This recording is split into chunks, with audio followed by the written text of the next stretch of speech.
Hello everyone, আসসালামু আলাইকুম। কি অবস্থা সবার? কেমন আছেন? শুক্রবার দিনটা কার কেমনভাবে শুরু হলো? তো আমি তো সকাল সকাল উঠেই যখন বাথরুমে গেলাম, আমার ফেভারিট ২ টা ফেস ওয়াশ দিয়ে মুখ ক্লিন করব। এরপর হচ্ছে যে ব্রাশ করব। আর বাসায় থাকলে বাচ্চাদেরকেও একটু হাত মুখ ধোয়ায় ব্রাশ করাই দেই। আর ব্রাশ করানোর পরে আমি বারান্দায় গিয়ে আমার এই গাছগুলো দেখি। আর বারান্দা থেকে বাইরের ভিউটা দেখতে এত অসম্ভব ভালো লাগে। সকাল সকাল পরিবেশটাই অন্যরকম, দেখতেও খুব ভালো লাগে। আমার এই জায়গাটা খুব পছন্দের। আমি প্রতিদিন সকালবেলা ঘুম থেকে উঠলেই এই জায়গাটা ২-৪ মিনিট দাঁড়িয়ে থাকি, দেখি আর মনে মনে চিন্তা করি, ইস আরেকটু যদি ঘুমাইতে পারতাম। তো যাই হোক, এর মাঝে নাস্তা রেডি করতে চলে আসলাম। নাস্তা একেকজন এক এক নাস্তা খাবে। বাচ্চারা বলতেছে খোলা চা পিঠা খাবে।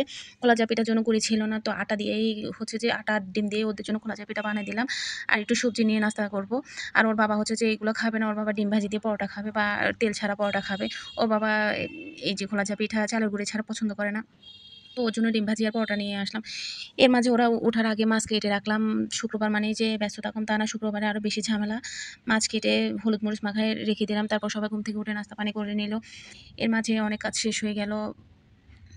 তো বাজার থেকে কিছু ছোট মাছ নিয়ে আসছিল। ছোট মাছগুলো সে একাই হাতে মাখিয়ে, ওই যে মরিচ খোলা বলে, আমাদের ফেনী নোয়াখালীর দিকে মরিচ খোলা বলে, আপনারা কি বলেন জানি না, হাতে মেখে একদম ফয়েল পেপারে মোড়ায় তারপরে ও নিজের হাতে রান্না করবে। তো আমার বলতেছে তুমি একটু দেখো সব কিছু ঠিক আছে কিনা।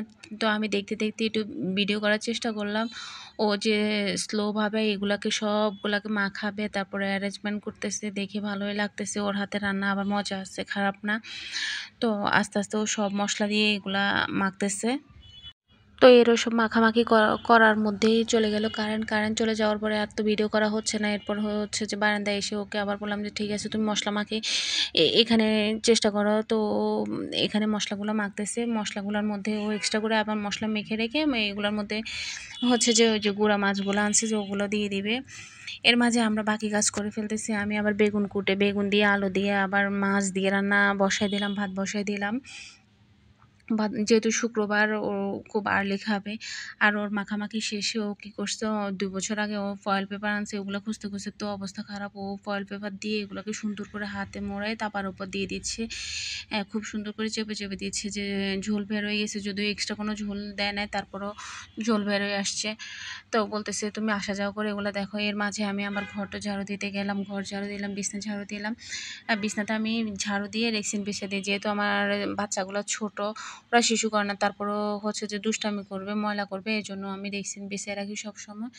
আর হচ্ছে যে এদিকে ঘর ঝাড়ু দিতে আসলাম, ঘর ঝাড়ু দেওয়ার পর ঘর মুছে ফেললাম। ওই ক্লিপস তো নেওয়াই হয় না। এরপর বাচ্চাগুলোকে গোসল করে নামাজের জন্য রেডি করলাম। এরপর ওরা গোসল করে নামাজ পড়ে আসলো। এখন এগুলো আবার দেখতে আসছি এগুলো হয়েছে কি না। এর মাঝে যে কত কাজ হয়ে গেছে, কাপড় এক বালতি কাপড় ধুতে হয়েছে ওদের। তো শুক্রবারে যে একটু আরামায়েশ করবো, রেস্ট করবো, সুযোগও নাই আসলে যে কোন দিন যে আর রেস্ট করা হয়। মেয়েদের লাইফটাই মনে হয় এমন, শুধু আমার না, সব মেয়েরাই, সব মহিলারাই, মা থেকে শুরু করে সবাই মনে হয় এরকম কষ্ট করতে হয়। তো আজকে এ পর্যন্ত, ভালো থাকবেন সবাই, আল্লাহ হাফেজ।